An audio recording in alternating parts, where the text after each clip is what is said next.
What's up, guys? Zach here. Thanks for coming back to the channel. Talking about raising, oh Jesus. All right. We're talking about raising money today, okay? I got 3 tips I want to share with you from some of the things that I've learned in raising private capital over the last couple years on Just the Tip Tuesday. So first things first, all right, transparency. There's no way that's spelled right. Is that right? I'm not an English major, but I can buy some real estate. So transparency, right? So there are a lot of people out there right now in the real estate space that are, it's kind of like the hot topic. It's everybody wants to be a real estate investor, and that's kind of when you can tell the market is on fire. When you're getting into the space of raising private money, you want to be transparent with your investors and in hopes that they're going to be transparent back with you, right? And what I mean by that is you don't want to go to somebody that has $50,000, but that's their every last cent, and they're going to be investing that with you, right? So having these conversations up front and having transparency with them to you and vice versa, right? So going to them and saying, hey, look, here's the opportunities that I have. Here's how long I've been doing this. When I first started raising money, I really hadn't bought a whole bunch of deals, and I was transparent with people, right? Because ultimately those folks are gonna be not only investing in the deal, but they're investing in you. So the more transparent that you can be, I think the better off you're gonna find success and, find more investors that are gonna wanna fund your deals. So second, under promise and over deliver. What I mean by that is, don't go to somebody and say, hey, I guarantee you an 8% return. And then all of a sudden you buy the property and things go to hell in a handbasket and you can't guarantee them an 8% return. You should never guarantee anything in the real estate space, right? You can get yourself in some really hot water. So what you want to say is, hey, I have an opportunity coming up. Here's what we're looking at as far as the cash flow. Again, these two, transparency and under promising and over delivering, go hand in hand, right?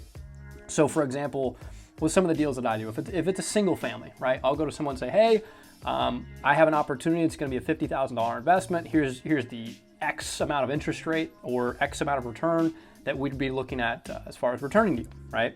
Not guaranteeing anything. Also, one of the second most important things when you're doing this is time frame, right? Timing is everything. So if I say, hey, this is going to be a 6-month ordeal, I may tell someone it's going to be 12 months, right? Because there could be things that come up that really prolong that date.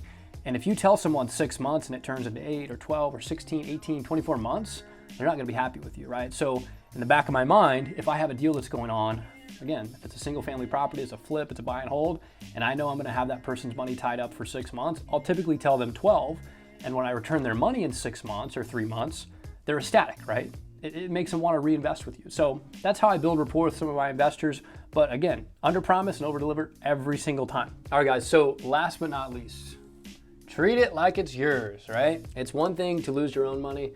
It's a totally different ballgame when you start losing other people's money, right? Haven't been there, thank goodness.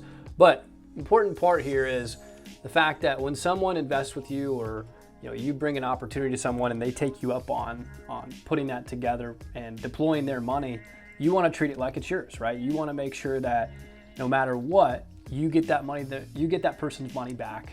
And really, again, tying back into under promising and over delivering, that's part of it, right? Treating the money like it's yours. People work hard for this kind of money that they go and invest, whether that's with you or wherever, right? And they don't want to lose that money. It's hard-earned money, right? It's the same thing. If you were to invest with somebody, you want to make sure that money comes back and they hold true to their promise, right? So, in recap of Just the Tip Tuesday, number 1, transparency. Number 2, under promise and over deliver. And number 3, treat it like it's yours, right? I haven't done millions of deals, but I've done enough to share some or shed some light on some of these elements that have had me learn and ultimately find a little bit of a success, right? Doesn't matter if you're with a stranger, with your family, your friends. These are tactics and really things that you should remember when you're with whoever, right? So, all right, guys. Well, hey, I appreciate you tuning in. As usual, if you have questions, comments, hit me up, DM me, let's set up a call. But be sure to like, subscribe, share with people. I'll see you at the closing table.